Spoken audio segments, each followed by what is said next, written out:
now we're looking at two different samples of two different varieties of tall fescue. One looks taller than the other, but the question is which one really has more dry matter yield? Which one has more volume? So if we use what's called a grazing stick, we can actually get a better estimate of what's there than just working with our eye alone.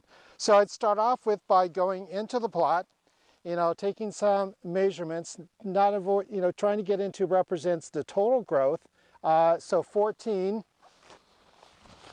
Here I'm going to give that one about a 12. And, you want to do it over several locations, but I'm going to simplify it here as a 13. So I'm going to say this averages 12 inches. When I look at this plot, it is taller, probably about 15. And I'm going to put it in here a little bit taller, about 16.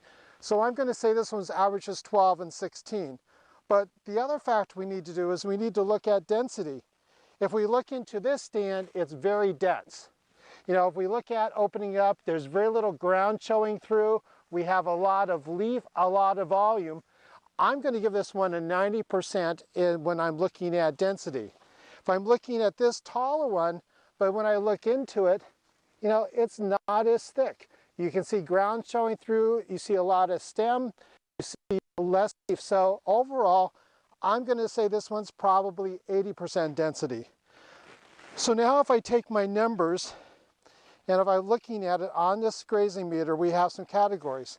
This one at average 12, I'm saying is 90% cover. So for every inch that we have 300 to 400 pounds. So 12 inches times 300, we're at about 3,400 pounds of dry matter. If we go to this one, we averaged to 16, but when we dropped to 75 to 90, I said it was 80, we lose about 30% of the dry matter. So even though we showed that we had about 4 inches more height, if we look at those 4 inches at about 250, so there's actually 1,000 pounds less in this stand based on the lack of density than we look at the dense stand.